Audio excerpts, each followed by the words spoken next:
আমাদের এই জাহাজ কখনোই ডুববে না। ক্যাপ্টেন স্মিথের এই আত্মবিশ্বাসী কথা শুনে কত মায়েরা তাদের সন্তানদের উন্নত জীবনের আশায় আমেরিকায় পাড়ি জমাতে অনুপ্রাণিত করে। কিন্তু মায়েরা কি জানতো উন্নত জীবন তো দূরে থাক, তাদের সন্তানদের জীবনটাই চলে যাবে। আশেপাশের অনেক জাহাজ থেকে সতর্কবার্তা এসেছিল, সামনেই আইসবার্গ, সাবধানে চালাও। কিন্তু জাহাজের ক্যাপ্টেন এবং তার ক্রুরা এই সতর্কবার্তার কোনো পাত্তাই দেয়নি। তারা ভেবেছিল তাদের জাহাজ এতই উন্নত যে আইসবার্গও তাদের কিছুই করতে পারবে না। ফলাফল 14 এপ্রিল 1912 রাত 11:40 টাইটানিক একটা বিশাল আইসবার্গের সাথে ধাক্কা খায় এবং মাত্র 2 ঘন্টা 40 মিনিটে অপরাজেয় বলে সাগরের গভীরে ডুবে যেতে থাকে এই জাহাজ। ক্যাপ্টেন স্মিথ এতই বেশি কনফিডেন্স ছিলেন যে তিনি জাহাজে পর্যাপ্ত পরিমাণ লাইফ জ্যাকেটও রাখেননি। ফলাফল প্রায় 1500 মানুষ এই আটলান্টিক মহাসাগরে ঠান্ডা পানিতে ডুবে মারা যায়, যা ইতিহাসের একটি অন্যতম ভয়াবহ সামুদ্রিক দুর্ঘটনা। টাইটানিক ডুবে গেল, তার গল্প এবং শিক্ষা চিরকাল বেঁচে থাকবে ওভার কনফিডেন্ট মানুষদের জন্য শিক্ষা হয়ে, যে ওভার কনফিডেন্ট হয়ে কখনো বাস্তবতাকে ইগনোর করা উচিত না। এটা তো ছিল ওভার কনফিডেন্টের কারণে বিশ্বের অন্যতম বৃহত্তম জাহাজের ডুবে যাওয়ার কারণ। ঠিক একই কারণে আমিও ডুবে যেতে পারতাম আমার এসএসসির পূর্ব মুহূর্তে। কিন্তু ওই মুহূর্তে আমাকে সতর্কবার্তা দিয়েছিলেন আমার মেন্টর ইশতিয়াক হোসেন সাকিব ভাইয়া। তবে আমি জাহাজের ক্রু কিংবা ক্যাপ্টেনের মতো সতর্কবার্তাকে পাত্তা না দিয়ে এড়িয়ে যাইনি। আমি সেই সতর্কবার্তাকে পাত্তা দিয়েছি এবং সেটা সিরিয়াসলি নেওয়ায় আমি আমার প্রবলেমটাও সলিউশন করতে পারছি। অন্যথায় আমিও টাইটানিক জাহাজের মতো ডুবে যেতে পারতাম। ওকে, টাইটানিকের স্টোরি তো বললাম, এবার তাহলে আমার স্টোরিটাও বলি। আমি কিভাবে ডুবে যেতে যাচ্ছিলাম আমার ওভার কনফিডেন্সের কারণে এবং সেখান থেকে কিভাবে বেঁচে ফিরেছি। তবে তার আগে আমার পরিচয়টা দিই, আমি কে। আমি তৌফিকুল ইসলাম এবং আমি 2025 সালের এসএসসি পরীক্ষা দিয়েছি চট্টগ্রাম বোর্ড থেকে। বর্তমানে পড়াশোনা করছি চট্টগ্রাম বাকুলিয়া সরকারি কলেজে।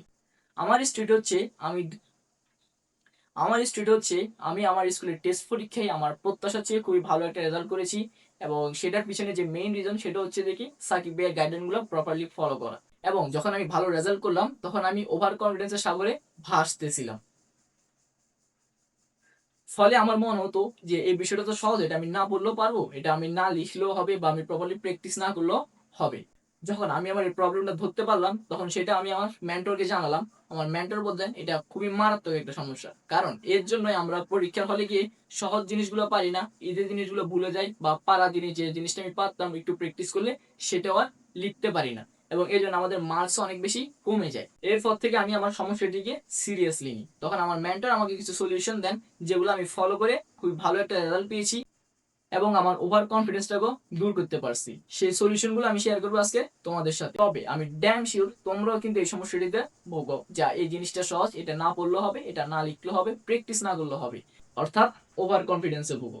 প্রথমেই একটা কথা মাথায় সেট করো, এক্সামে তোমার কনফিডেন্স না তোমার প্রিপারেশনটাই চেক করে।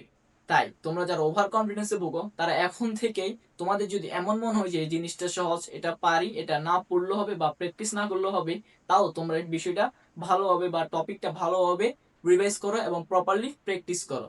এবং নেক্সট নিজেকে টেস্ট করো, সেটা হোক কিংবা কোনো মডেল টেস্ট কিংবা নিজেকে নিজে নিজে পরীক্ষা দেওয়ার মাধ্যমে। নিজে নিজে পরীক্ষা দেওয়ার কিন্তু অনেকগুলো উপায় আছে, সেটা হচ্ছে যে কি আমাদের গাইডে এমসিকিউ নিচে দেখবা 25টা করে থাকে, সেগুলো টেস্ট করবা এবং সেটা অবশ্যই না দেখে তাহলে তুমি তোমার ভুলগুলো ধরতে পারবা। তোমার যে ওভার কনফিডেন্স সেটা আস্তে আস্তে কনফিডেন্সে পরিণত হতে থাকবে এবং তুমি পরীক্ষার জন্য একটা খুবই ভালো প্রিপারেশন নিতে। অন্যথায় তোমার অবস্থা হবে টাইটানিকের মতো, কেননা আমি তোমাকে সতর্ক বার্তাটা দিয়েছি কিন্তু তুমি সেটা টাইটানিকের ক্যাপ্টেন কিংবা ক্রু এর মতো পাত্তা না দিয়ে এড়িয়ে গেছো, তাই তুমিও ডুবে যাওয়ার একটা ভালো সম্ভাবনা থাকে। আমার ক্ষেত্রে আমার এই সতর্কবার্তাটা দিয়েছিলেন আমার মেন্টর ইশতিয়াক সাকিব ভাইয়া এবং তোমাদের ক্ষেত্রে সেটা দিয়েছি আমি আমার মেন্টরের পক্ষ থেকে। তাই তোমরা এখন থেকেই সতর্ক হও। আর তোমাদেরকে হেল্প করার উদ্দেশ্যে আমার মেন্টর সাকিব ভাইয়া এই মুহূর্তে একটি কোর্স লঞ্চ করেছে, যেটা হচ্ছে টিম তাণ্ডব। এখানের মধ্যে তুমি তোমার সাজেশন থেকে শুরু করে যত রকমের গাইডলাইন প্রয়োজন এবং মাত্র 1 মাসের মধ্যেই তোমাকে ফুল সিলেবাস কমপ্লিট করে দেওয়া হবে, যেখানে মাত্র 3 দিনেই কেমিস্ট্রি ফুল চ্যাপ্টার শেষ করে দেওয়া হয়েছে।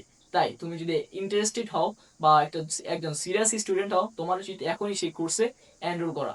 আমি বিলিভ করি এটা তোমাদের একটা রেজাল্ট চেঞ্জার কোর্স হতে পারে, তাই এখনই এনরোল করে ফেলো। আর আরেকটা অ্যানাউন্সমেন্ট হচ্ছে, তুমি যদি আমার সাজেশন পেতে চাও যেগুলো আমি সম্পূর্ণ ফ্রিতে দিব, এবং একটা রুটিন পেতে চাও কিংবা একটা গাইডলাইনের আন্ডারে থাকতে চাও, তাহলে এখনই আমার ডেসক্রিপশনে দেওয়া হোয়াটসঅ্যাপ চ্যানেলে জয়েন হয়ে যাও। সেখানে আমি নিয়মিত বিভিন্ন সাজেশনস, অবশ্যই সেগুলো ফ্রিতে হবে, এবং বিভিন্ন গাইডলাইন্স এবং রুটিন দেওয়ার ট্রাই করবো। পাশাপাশি আমি যে নোটগুলো ফলো করছি সেগুলোও দিব।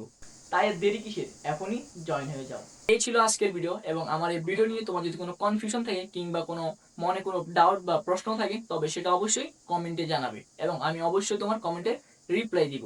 অ্যান্ড আরেকটি রিকোয়েস্ট, যদি ভিডিওটি মনে হয় তোমার জন্য হেল্পফুল ছিল, তাহলে অবশ্যই ভিডিওটিকে একটা লাইক করে দিবে এবং চ্যানেলটিকে সাবস্ক্রাইব করে দিবে, এমন আরো নতুন নতুন টিপস পেতে, যেগুলো তোমার অ্যাসোসিয়েশনে হতে পারে তোমার রেজাল্ট সেভার।